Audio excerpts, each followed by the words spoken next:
Quand une mère regarde dans les yeux de son enfant, que voit-elle? Moi, j'y voyais mon avenir, ma vieillesse, mes espoirs, jusqu'à ce que ces mêmes yeux me fixent avec de la haine et que j'entende le bruit sec de cette serrure se refermer derrière moi. Je m'appelle Nadine. Et la personne qui m'a enfermée dans cette cave froide et étouffante, ce n'est autre que mon propre fils, celui que j'ai porté 9 mois dans mon ventre, Bastia. Quand j'ai épousé feu mon mari Gérard, nous n'avions dans nos poches que des rêves et une promesse l'un envers l'autre. Quoi qu'il arrive, nous resterions honnêtes et nous laisserions à nos enfants une vie digne. Que son âme repose en paix. Gérard était un homme au grand cœur, mais il travaillait sans relâche. Il a construit cette maison où nous vivons pierre après pierre, en multipliant les journées et les nuits, en acceptant des petits boulots chez d'autres pour gagner l'argent nécessaire. Quand Bastien est né, cette maison est enfin devenue un foyer. La première fois que Gérard prit notre fils dans ses bras, il fondit en larmes de joie et jura « Cet enfant est notre plus grand patrimoine, Nadine. Nous lui offrirons les meilleures écoles. » Les années ont filé comme de l'eau. Nous avons souvent renoncé à manger pour qu'il mange, à nous vêtir pour qu'il soit bien habillé. Tout pour qu'il ne manque de rien, pour qu'il n'ait pas à baisser la tête devant ses amis. Malheureusement, notre bonheur fut de courte durée. À peine Bastien entrait-il à l'université que le pilier de notre maison, Gérard, nous fut enlevé par une crise cardiaque soudaine. Dans cette grande maison, lui parti, nous sommes restés seuls, mon fils et moi, accrochant nos vies l'une à l'autre. Les premiers mois après la mort de mon mari, c'était comme si le ciment de notre esprit avait été ôté. Bastien, encore jeune, dut porter le poids du deuil sur ses épaules et mes manques d'expérience se sont ajoutés à ses efforts. Nous avons tenu bon ensemble. Pendant qu'il allait en cours et qu'il travaillait à l'atelier que tenait son père, effectuant de petites réparations pour aider à la maison, je cousais en secret pour les voisins la nuit. Je ne dormais pas pour payer ses études, car je savais que l'unique héritage de Gérard, l'amour d'un enfant, nous sortirait de la misère grâce à son instruction. Mon fils ne déshonora pas le nom de son père. Quand il obtint son diplôme et trouva un poste d'ingénieur dans une grande entreprise à Paris, j'ai cru toucher le ciel. Je me suis mise à vivre pour ces jours où je verrais son bonheur, où il fonderait sa maison et où je tiendrais des petits-enfants dans mes bras. Mais au milieu de ce bonheur retrouvé, une ombre est entrée un soir. Bastien rentra et dit « Maman, regarde qui je vais te présenter. » Et il avait avec lui une jeune femme, Céline. Dès le premier regard, mon œil de mère expérimenté aperçut qu'elle aimait moins mon fils que la maison héritée de son père. Bastien était follement épris. Il ne voyait pas derrière le vernis de respect que Céline m'affichait, la condescendance qu'elle cachait, ni son regard qui considérait cette maison, bâtie des mains de Gérard, comme vieillotte. Dès le premier pas de cette femme dans notre foyer, ma paisible maison commença lentement, implacablement, à se transformer en prison pour moi. Les mois qui suivirent la rencontre de mon fils avec cette fille furent pour moi comme un long hiver sans fin. Un hiver où le soleil ne se couche jamais mais ne réchauffe plus rien. Le Bastien que j'avais connu, ce jeune homme rieur qui aurait renversé le monde si sa mère avait souffert, avait disparu. À sa place se tenait un homme froid, distant, suspendu à chaque mot de Céline, comme si chacune de ses paroles était une loi. Quand je leur apportais, avec tout l'amour d'une mère, une tasse de thé bien chaud, je me sentais écrasée sous le regard méprisant de Céline. Et je voyais, impuissante, mon fils s'inquiéter, non pas de mon chagrin, mais du moindre signe d'agacement de cette femme. Dans mon propre salon, ce salon rempli du souvenir de Gérard, je n'étais plus qu'une invitée indésirable, une ombre silencieuse. Très vite, je compris que l'intérêt de Céline pour cette maison ne portait pas sur les murs, mais sur le terrain qu'elle occupait. Elle ne s'en cachait même plus, elle se promenait avec des mètres rubans et des plans d'architecte, distribuant des ordres. Cette cloison doit tomber, ici on mettra une piscine, là on abattra tout. Un soir, Bastien s'assit face à moi, mais ce n'était plus sa voix que j'entendis, c'était celle de Céline sortant de sa bouche.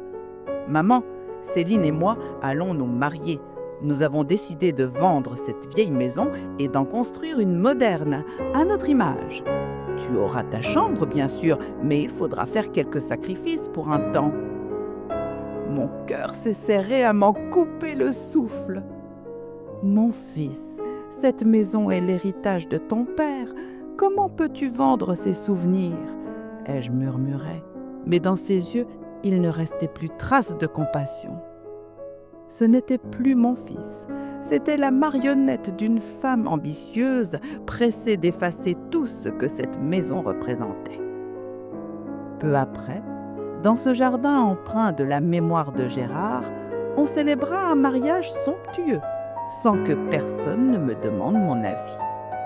Je suis restée silencieuse, debout dans un coin, regardant en larmes à l'intérieur comment la mémoire de mon mari était piétinée par des inconnus, tandis que des rires et des toasts remplissaient la maison qu'il avait bâtie de ses mains. Le lendemain, au lieu du calme que la nouvelle vie d'un couple apporte, c'est une véritable invasion qui commença. Céline fit jeter dehors tout ce à quoi je tenais. Les meubles sculptés par Gérard, les souvenirs, les objets patinés par le temps, en les traitant de bibelots démodés et de mauvais goût. Et c'est alors que je compris ce que Bastien appelait sacrifice. Céline voulait ma chambre, notre chambre, celle où Gérard et moi avions partagé nos derniers instants, notre sanctuaire. Elle chuchota à mon fils qu'elle en ferait un dressing et un bureau. Et son silence à lui détruisit le dernier fragment d'espoir que j'avais gardé. C'est ainsi que je me suis retrouvée dans cette petite remise humide où Gérard gardait jadis ses outils. « Ce n'est que temporaire, maman, le temps des travaux, » m'avait-il dit. En un instant, je n'étais plus la maîtresse de maison, j'étais devenue un poids, un souvenir gênant. Et pendant que je me recroquevillais dans cette pièce sans air, serrant contre moi la photo de mon mari, j'entendais de l'autre côté des murs les rires, la musique, la fête. C'est là que j'ai compris. Mon fils, celui que j'avais élevé avec tant d'amour, venait de me reléguer dans un coin de sa vie, comme on jette un vieux sac dans l'ombre d'une maison qui n'est plus la mienne. Ce que mon fils appelait son sacrifice commença dès le lendemain matin par un vacarme de perceuses et de marteaux qui fit trembler les murs de ma maison comme lors d'un séisme. Mais ce n'était pas un tremblement de terre, c'étaient les coups portés, sur ordre de Céline, au souvenir de Gérard. Depuis ma petite remise sans air, je sursautais à chaque bruit, écoutant, impuissante, la destruction de tout ce que nous avions bâti. Quand j'entrevis, à travers l'entrebâillement de la porte, notre chambre, celle où Gérard avait rendu son dernier souffle, se faire éventrer pour devenir un luxueux dressing, je sentis chaque coup de masse s'abattre sur ma poitrine. Pendant ce temps, Bastien, dehors, observait le chantier, le téléphone à la main, l'air satisfait, comme s'il supervisait la construction d'un grand projet. Je n'avais même plus le droit d'entrer dans ma propre cuisine pour me servir un verre d'eau.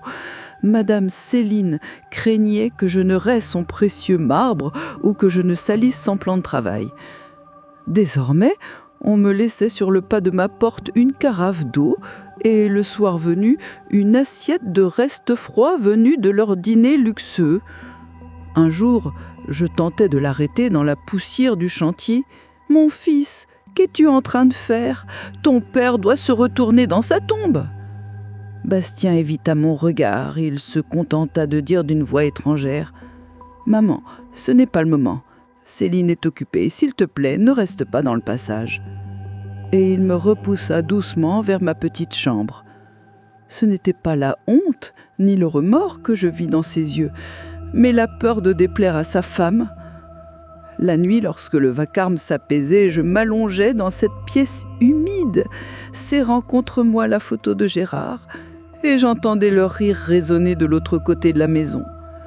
Ils dînaient gaiement dans la nouvelle aile encore en travaux, parlant de leur avenir, comme si, à côté, il n'y avait pas une ruine, mais un rêve en construction. Puis, un matin, après des semaines d'angoisse, la porte s'ouvrit brusquement. Céline apparut avec les bras chargés de plans et de rouleaux de papier, me dévisageant comme on regarde un vieux meuble dont on veut se débarrasser. Elle se tourna vers mon fils. « Mon chéri, on va intégrer ce petit espace au plan. Ce sera notre cellier. Ta mère ne peut pas rester ici avec toutes ces vieilleries qui sentent le moisi juste à côté de ma nouvelle cuisine. » En entendant cela, je compris qu'on me refusait désormais jusqu'au dernier mètre carré de souffle. Je cherchais le regard de Bastien, espérant une once de courage, un mot, un simple « Non, Céline, c'est ma mère !» Mais il resta muet, minuscule à côté d'elle. « Maman, t'as trouvé un endroit plus calme, tu seras mieux là-bas, loin du bruit », balbutia-t-il en désignant l'escalier qui descendait vers le sous-sol. L'endroit calme dont il parlait, je le reconnus aussitôt. C'était le vieux sous-sol où nous entreposions autrefois le bois de chauffage et la chaudière rouillée de Gérard. Alors, comprenant que l'amour maternel m'avait conduite jusqu'à ma propre tombe, je me tournai vers le souvenir de mon mari et descendis lentement les marches, vers ce gouffre glacé qu'ils appelaient désormais ma chambre. Quand mon pied toucha le sol humide, Bastien lança depuis l'étage: « Ne t'inquiète pas, maman, on t'apportera à manger. » Puis j'entendis le grincement lourd de la porte métallique qui se referma, suivi du bruit sec du verrou qu'on tire de l'extérieur. Ce son-là, ce n'était pas seulement la fermeture d'une porte, c'était le claquement définitif de la conscience de mon fils se refermant à jamais sur moi. Au moment même où j'entendis le verrou de cette lourde porte métallique se refermer derrière moi et les pas de mon fils s'éloigner dans l'escalier jusqu'à disparaître, le temps s'arrêta. L'obscurité absolue qui m'enveloppa ne me priva pas seulement de la vue, elle éteignit aussi la dernière lueur de mon esprit, le coin le plus lumineux de mon âme. Je restais là, debout, immobile sur le sol glacé, sans même savoir si je respirais encore. Quand, enfin, j'eus le courage de tendre les mains autour de moi, l'air était saturé de poussière, de moisissure et de terre humide. Sous mes doigts, les murs suintaient d'humidité, les tuyaux rouillés collaient à ma peau et les toiles d'araignée s'enroulaient à mon visage. Chaque contact me murmurait la même vérité. Ce n'était pas un cauchemar. Mon propre fils venait de m'enfermer dans une tombe. Mes yeux, peu à peu, s'habituèrent aux ténèbres. Dans un coin, je distinguais enfin un vieux matelas effondré, celui sur lequel Gérard posait autrefois ses outils. Mes jambes cédèrent et je m'écroulai à genoux. Je tremblais, non de froid mais de honte, celle d'avoir aimé aveuglément au point de me laisser réduire à cela par l'enfant que j'avais mis au monde.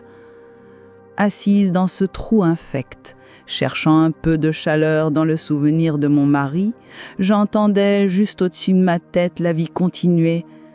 La musique joyeuse, les rires de Céline, ces éclats qui traversaient le plancher pour venir se planter dans ma poitrine comme des lames. Ils célébraient leur paradis sur le toit de mon enfer. Cette nuit-là, je ne dormis pas une seconde. Serrant contre moi la photo jaunie de Gérard, j'étouffais mes sanglots. « Mon Dieu, Gérard, c'est à eux que tu as confié cette maison, pas à moi ?»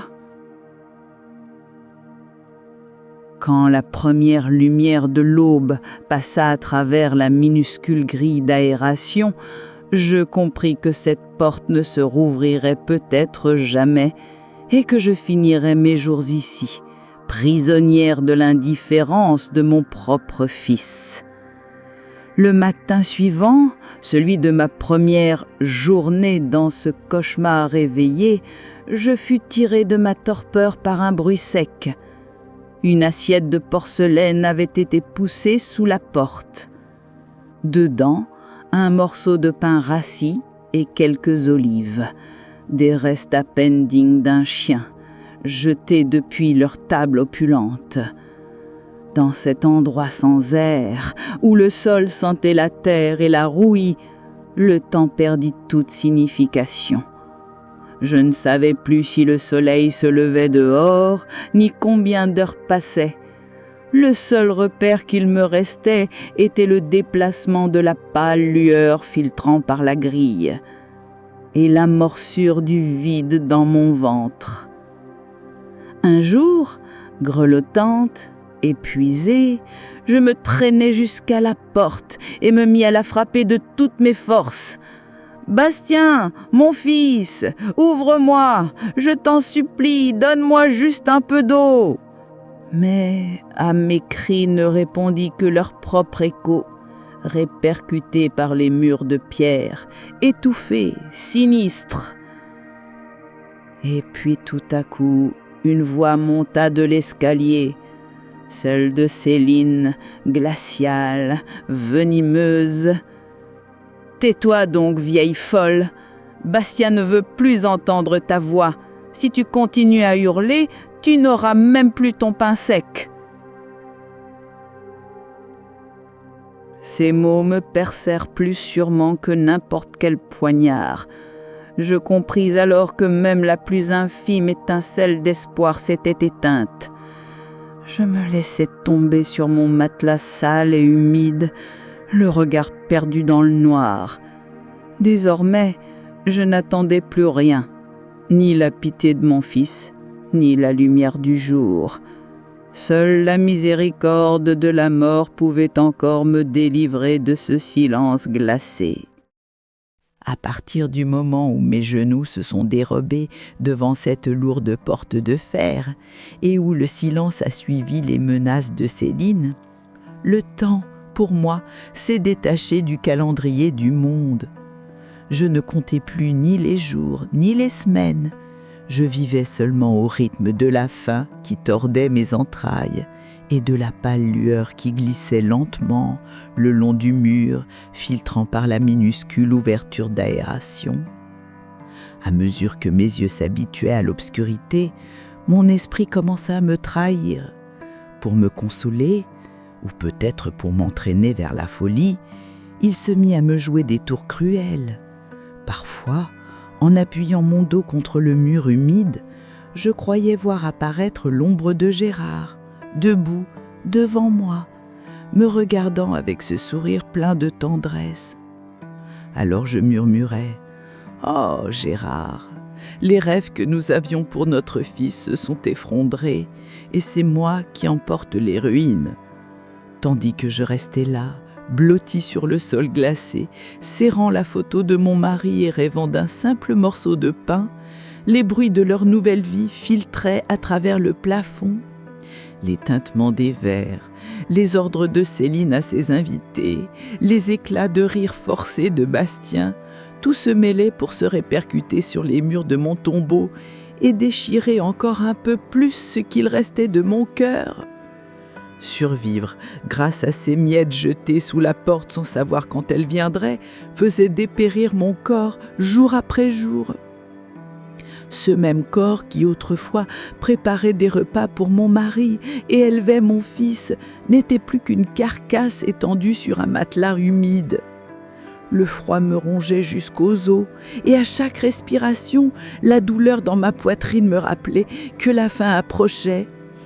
Je n'avais plus ni larmes ni force pour me révolter. J'attendais simplement, appuyé contre le mur moisi, le souffle ultime qui me libérerait et me ramènerait à Gérard. C'est alors, au plus profond du désespoir, que mes yeux s'arrêtèrent sur quelque chose que je n'avais jamais remarqué. Une vieille malle oubliée posée contre le mur. Dans cette obscurité totale, elle devint soudain la seule chose réelle.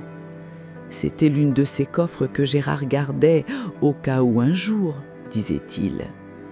Malgré mes jambes tremblantes et le froid qui engourdissait mes os, je rampais jusqu'à elle, m'accrochant à chaque aspérité du sol pour avancer. Le couvercle était couvert d'une épaisse poussière, enlacé de toiles d'araignée, et le cadenas de fer mangé par la rouille semblait enfermer des décennies de silence. Je le touchai de mes doigts tremblants et sentis mes ongles se briser en forçant le métal gelé. Mais une étrange curiosité, née de nulle part, m'empêchait de sentir la douleur. Enfin, dans un grincement strident, le cadenas céda. Une faible lumière se glissa sur les objets qu'il renfermait. L'air s'emplit d'une odeur de poussière, de naphtaline et de souvenirs. Il y avait là la vieille combinaison de travail de Gérard, rapiécée 1000 fois, quelques outils rouillés et, dessous, soigneusement enveloppée dans un chiffon, une petite boîte métallique fermée à clé. Je portais la combinaison à mon visage et respirais profondément, retrouvant pour un instant son odeur, son souffle, sa présence. Puis mes doigts se posèrent sur la petite boîte.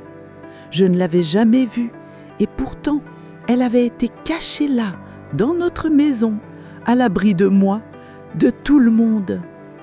Pourquoi avait-il tenu à la dissimuler dans le coin le plus sombre de notre demeure ? Assise dans ce sous-sol glacé, tenant entre mes mains le secret de mon mari, je sentis tout le reste, la faim, les rires d'en haut, la peur, s'effacer. Ce n'était pas un espoir, non, mais cette boîte devint ma seule raison de continuer à respirer.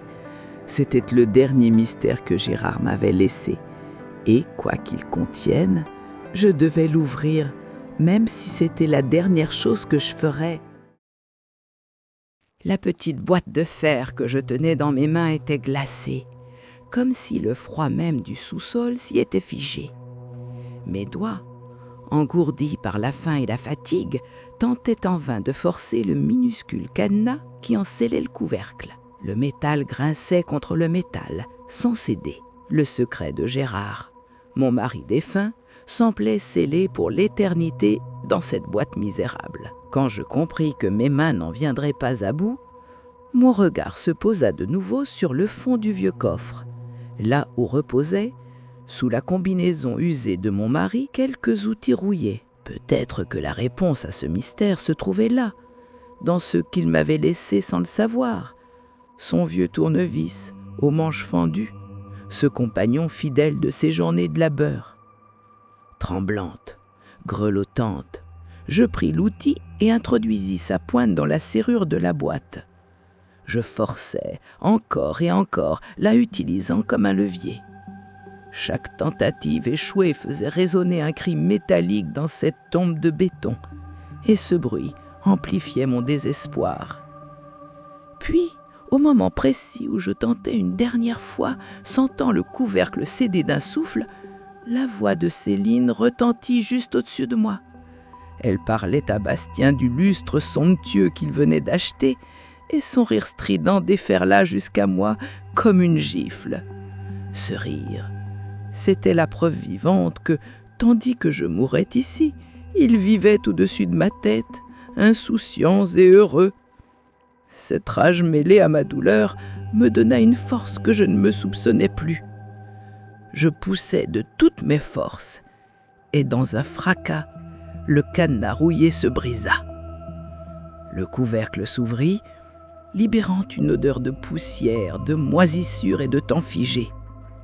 Je retins mon souffle et me penchai là à la faible lueur qui filtrait du soupirail pour distinguer le contenu. À l'intérieur, il n'y avait que 2 objets.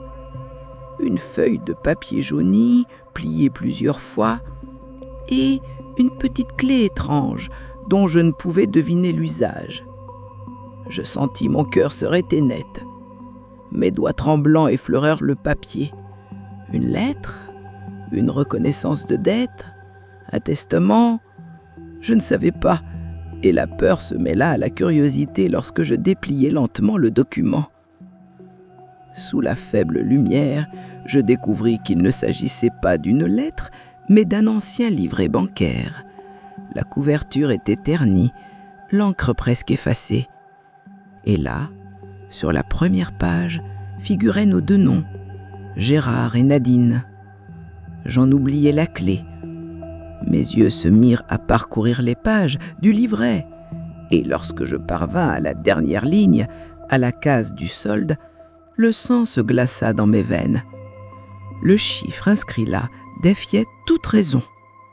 Une fortune, immense, impensable, impossible pour un simple ouvrier comme mon mari. Mon esprit se mit à tourner à toute allure. D'où venait cet argent ? Pourquoi Gérard l'avait-il caché ? À moi, sa femme, son autre moitié ? Et cette petite clé posée à côté, quelle porte, quel secret pouvait-elle ouvrir ? Au-dessus de ma tête, comme pour me narguer, les rires de Céline retentirent encore. Elle riait insouciante sur la richesse même dont je venais de découvrir l'existence. Cette richesse enfouie, silencieuse, dormait là depuis des années, et j'étais désormais la seule à en connaître le secret. Ce petit secret inestimable que je tenais, le livret bancaire, la preuve de cette fortune insensée que Gérard m'avait cachée, semblait irréel entre mes mains engourdies, posées au milieu de la crasse et du froid du sous-sol. C'était une chose qui jurait avec ma misère. Elle n'entrait pas dans mon histoire, pas dans la vie laborieuse et honnête que je connaissais de mon mari.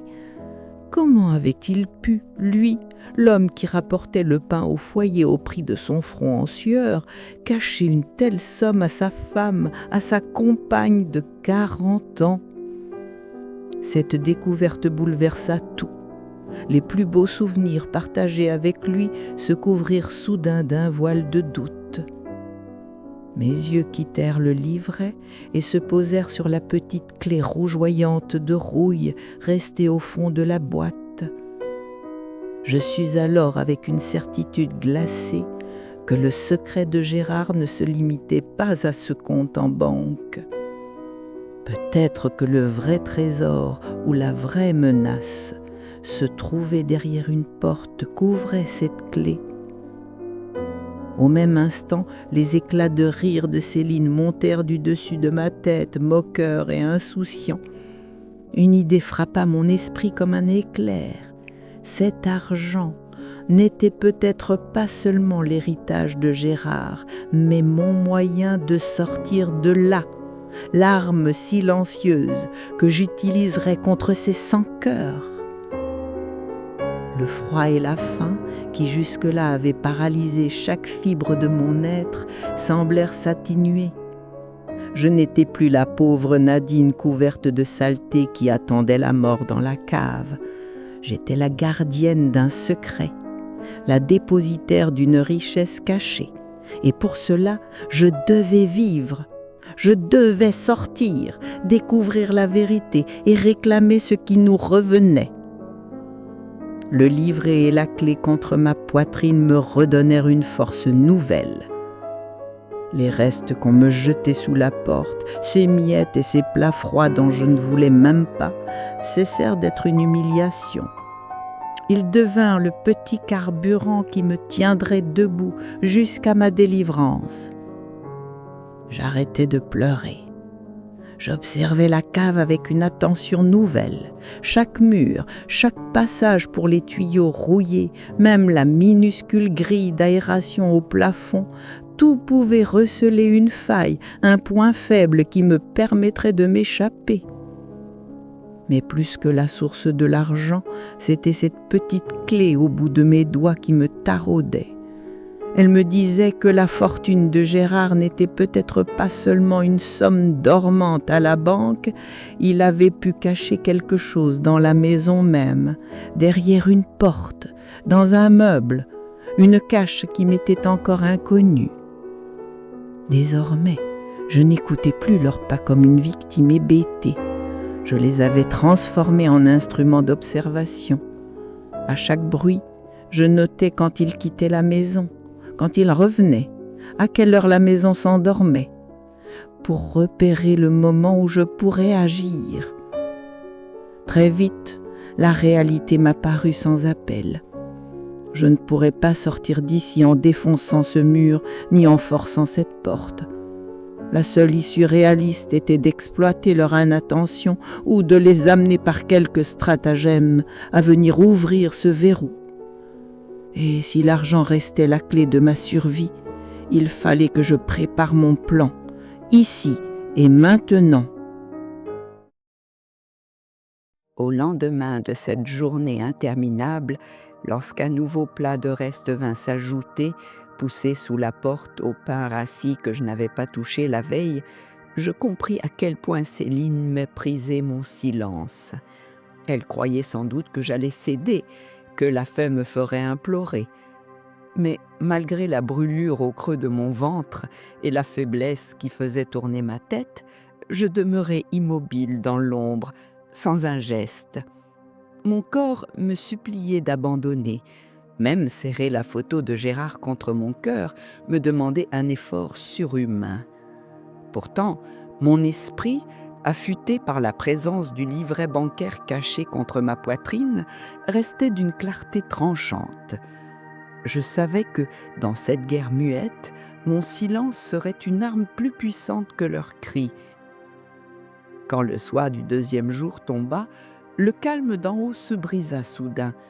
« Bastien, cette femme n'a rien touché depuis 2 jours. Elle va nous attirer des ennuis, va voir. » C'était la voix de Céline, affolée sous ses airs d'autorité. Puis j'entendis les pas lourds, hésitants de mon fils descendant les marches. Il s'arrêta juste derrière la porte. « Maman, maman, tu es là ? Pourquoi tu ne manges pas ? Arrête ces bêtises, je t'en prie. » Sa voix tremblait, moins de colère que de peur. Je restai muette, allongée sur le matelas glacé, et ce silence fit grandir sa panique. Je sentis dans son souffle que cette absence de réponse le terrifiait plus que mes cris n'auraient jamais pu le faire. Je n'émis pas un son, pas un gémissement, et je n'ouvris pas les yeux avant d'entendre ses pas s'éloigner, en courant vers l'escalier, haletant. « Céline, maman ne répond pas !» Alors la voix de ma belle-fille retentit, plus aiguë, mais cette fois traversée d'une peur réelle.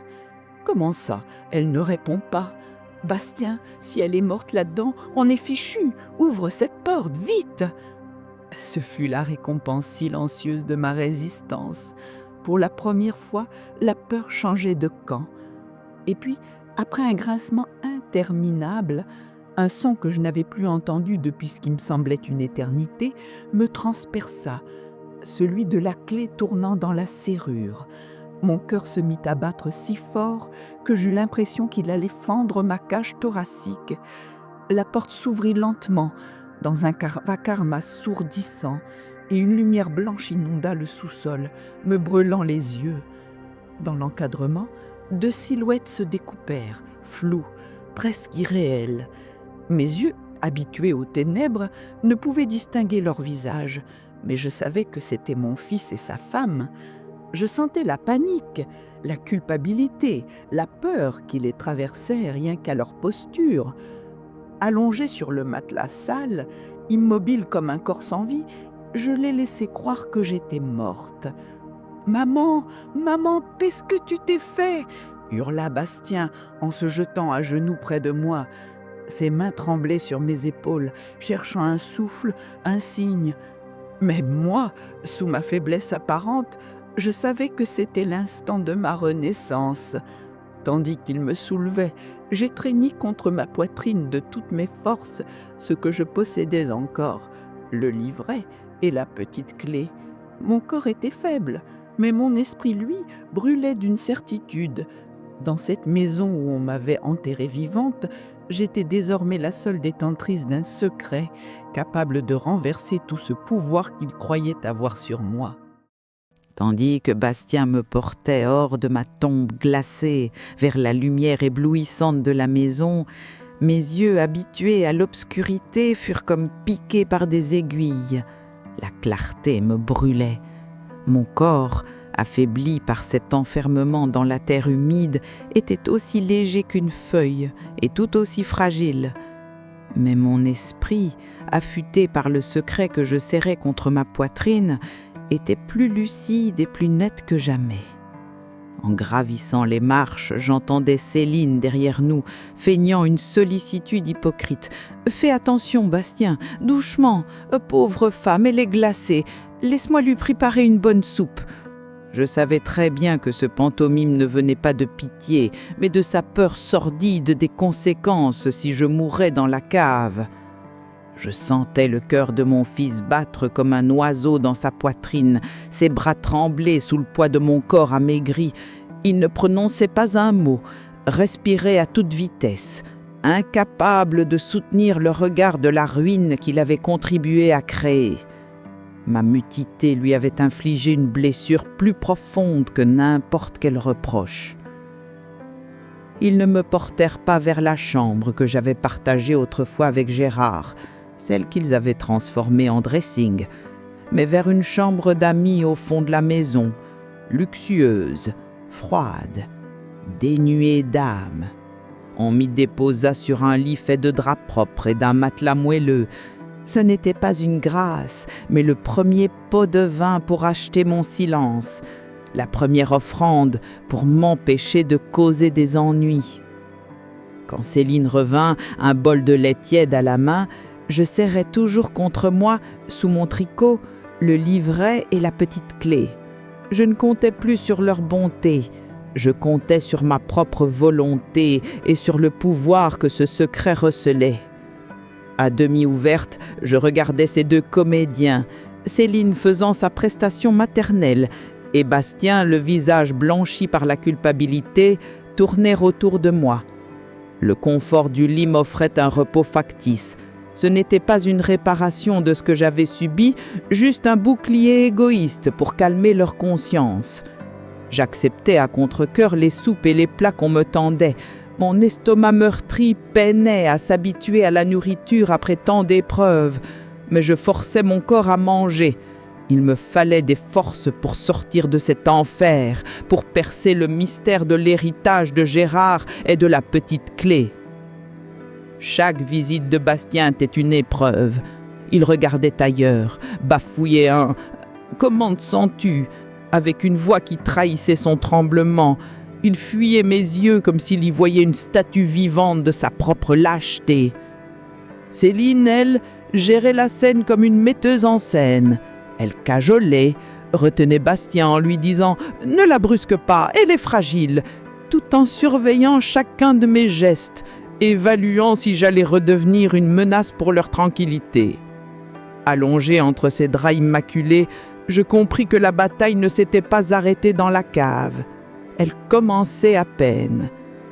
Le vrai combat était maintenant silencieux, travesti en douceur. Il consistait à feindre la faiblesse, à garder intacte ma mémoire et ma lucidité et à rechercher, sans éveiller leurs soupçons, la porte que cette clé pourrait ouvrir. Pendant que ma vie de prisonnière, feinte de compassion dans cette chambre d'amis, se poursuivait, chaque cuillerée de soupe qu'on me tendait me rendait un peu de force perdue dans le froid du sous-sol. Mais je dissimulais habilement cette reprise de vigueur à Céline, qui m'observait sans relâche de ses yeux perçants, convaincue que j'étais devenue folle ou que j'avais perdu la mémoire. La somme inscrite dans le livret que je gardais contre mon cœur me tournait la tête. Mais ce qui me hantait la nuit et m'empêchait de dormir, c'était la question: pourquoi Gérard avait-il déposé cette clé dans la boîte ? Ce petit morceau de métal indiquait que le vrai secret qu'il m'avait caché n'était peut-être pas seulement une somme à la banque, mais quelque chose de dissimulé dans les murs même de la maison. Céline restait près de moi en prétextant la sollicitude. « Maman, as-tu besoin de quelque chose ?» sans jamais quitter mon chevet. Je savais que ce n'était pas de l'altruisme, mais la surveillance d'une gardienne qui suspecte qu'un détenu se réveille. Enfin, une nuit où la maison tomba dans un silence total, les ronflements étouffés de Bastien et Céline venant de leur lit luxueux, je me levai sans bruit, malgré les douleurs, et, pieds nus sur le marbre glacé, je déambulais dans ma propre demeure comme une voleuse, la clé de Gérard serrée dans ma main. Il me fallait découvrir, cette clé ouvrait-elle un placard, un tiroir secret ou un vestige oublié derrière une cloison qu'ils avaient fait abattre. Parmi les meubles froids et sans âme que Céline avait introduits, je savais que l'unique recoin préservé, la petite pièce de travail austère au fond de la maison que mon mari utilisait autrefois et que la belle-fille avait jugé sans valeur, avait échappé aux rénovations. Cet ancien atelier, chargé de l'odeur du métal et de l'huile, n'était plus pour moi un lieu de souvenir, mais un sanctuaire de secrets. L'odeur du fer et du cambouis me parvenait encore comme la présence de Gérard. Mon regard tomba sur un vieux placard métallique verrouillé, où il rangeait ses outils précieux. À ma grande surprise, la serrure était presque identique à la petite serrure sur laquelle la clé trouvée dans la boîte semblait s'emboîter. Ma main tremblante glissa la clé rouillée dans la serrure. Le bruit du métal sur le métal dans cette nuit silencieuse couvrait presque les battements de mon cœur. La clé tourna, sans résistance, et la porte du placard s'entr'ouvrit. À l'intérieur, je ne trouvais pas les outils rouillés, ni des papiers oubliés comme je m'y attendais. Il y avait des rangées soigneuses de cassettes vidéo et d'enregistrements audio étiquetés et datés, consignés par Gérard. Il avait, en secret, filmé et enregistré des choses pendant des années. Mes doigts parcoururent les étiquettes et s'arrêtèrent sur une cassette plus récente où l'on pouvait lire « Céline et Bastien, première conversation à propos de la maison ». À cet instant, la nature réelle de l'héritage que Gérard m'avait laissé me frappa avec une horreur glacée. Ce n'était pas seulement de l'argent, c'était la preuve d'une vérité bien plus dangereuse et plus puissante que n'importe quel compte en banque. La petite cassette glacée que je tenais pesait comme le poids de tous les secrets que Gérard m'avait cachés.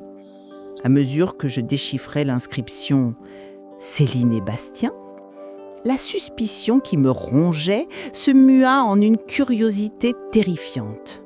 Mon mari avait vu venir cette trahison et en avait recueilli les preuves. En fouillant plus profondément dans le placard métallique, je découvris la petite caméra portative de Gérard et son casque d'écoute. Il ne s'était pas contenté d'enregistrer, il avait prévu de pouvoir visionner ces enregistrements en secret, hors de portée des autres. Cette trouvaille fut pour moi un éclair. Je n'avais plus besoin du grand téléviseur du salon pour connaître la vérité. La petite caméra et ses écouteurs suffiraient.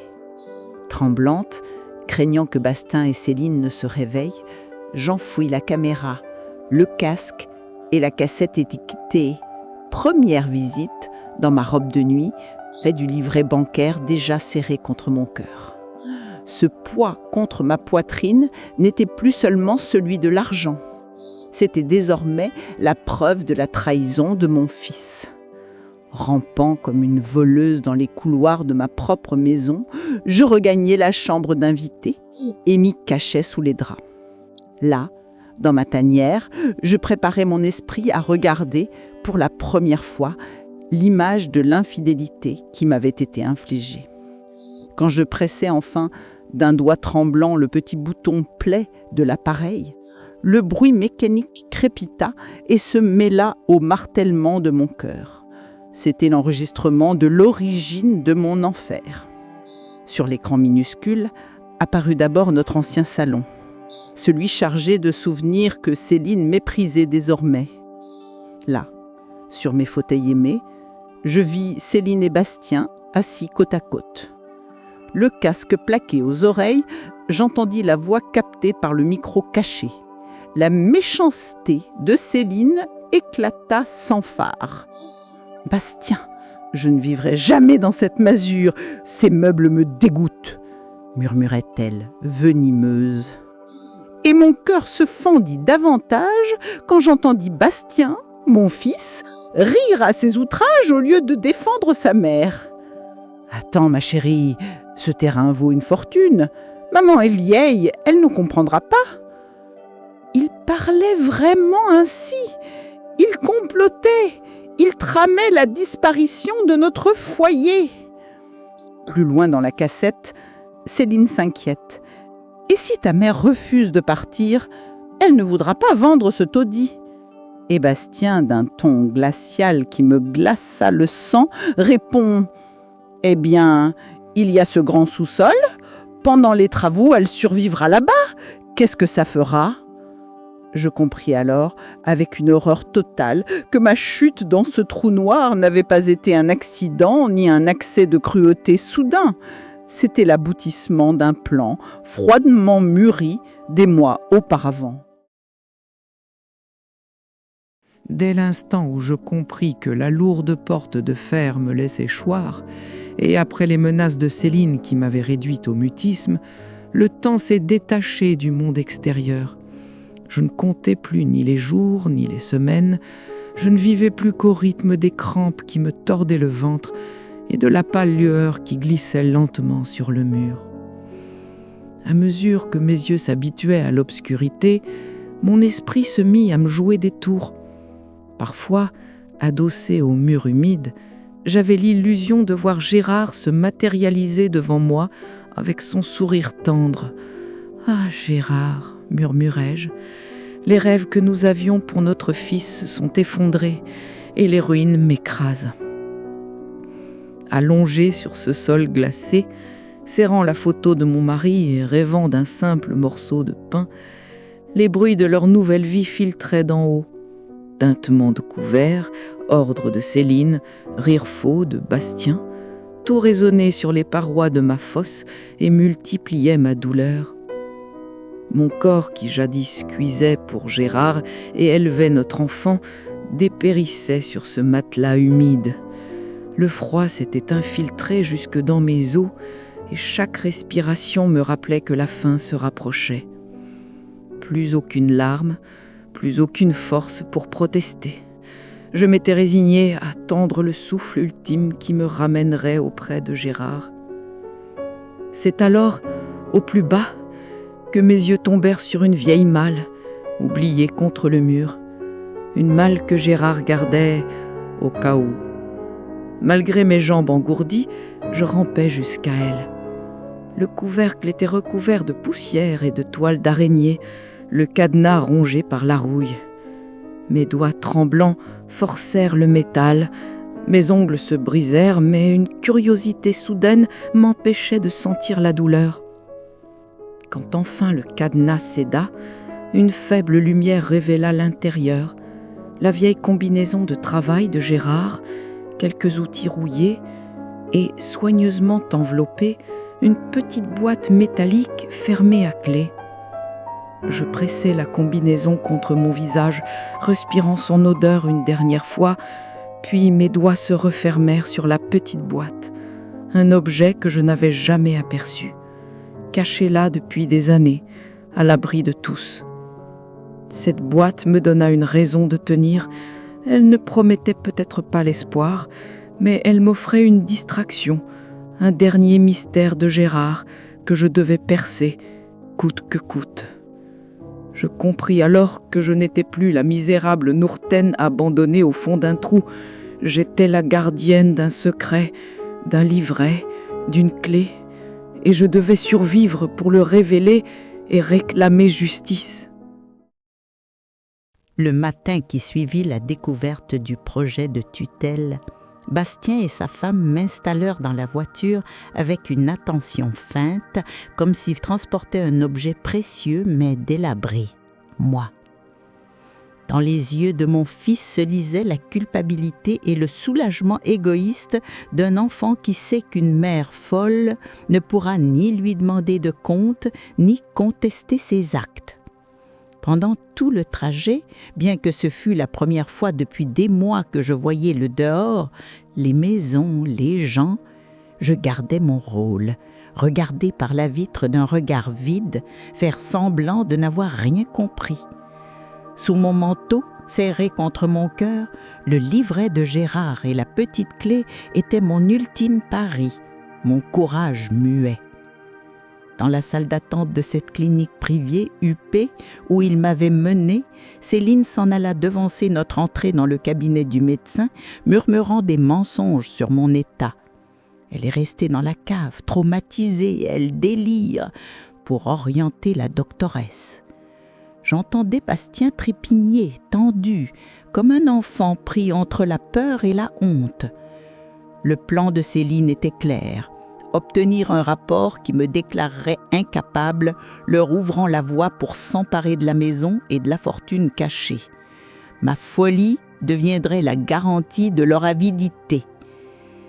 Quand enfin on m'appela et que la médecin, poliment, empêcha Céline et Bastien d'entrer, prononçant « Je dois d'abord parler seul avec ma patiente », j'ai su que le moment tant attendu était venu. Assise en face du bureau, la porte refermée sur leurs regards affamés, je retirais lentement le masque de la sénilité que j'avais porté partout ces derniers jours. « Docteur, j'ai très peu de temps et vous devez me croire. Votre foi peut me sauver la vie, » lui dis-je d'emblée. Puis, sans lui laisser le temps de douter, je racontais en un souffle l'enfer que j'avais vécu. Comment mon fils et ma belle-fille m'avaient enfermé dans la cave, comme on jette un animal, pour me réduire au silence et me déclarer ensuite inapte. Voyant l'incrédulité naître sur le visage professionnel de la médecin, je posai alors sur son bureau le livret bancaire que je gardais caché. « Voilà la première preuve, » annonçai-je. « C'est l'argent que je n'aurais jamais pu amasser. C'est la raison pour laquelle ils veulent me faire déclarer folle. » Les yeux de la médecin s'écarquillèrent en découvrant le montant inscrit. Elle comprit immédiatement la gravité de la situation. Je poursuivis. Mais les preuves les plus accablantes ne sont pas dans ce livret.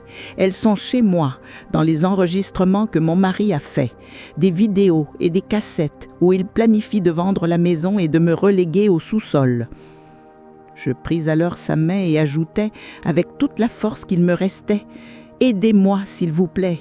Je dois sortir d'ici non pas comme une patiente sous tutelle, mais comme une femme libre. Trouvez-moi un avocat. Si je retourne chez eux comme avant, et s'ils comprennent que je sais, ma place après la cave sera une tombe. » Lorsque je vis que la compassion dans les yeux de la docteure avait laissé place à une détermination professionnelle, elle me dit « Vous êtes en sécurité ici, Madame Nadine », puis prit son téléphone et appela non pas ses sans-cœur dehors, mais les autorités qui allaient me sauver la vie, la police et mon avocat.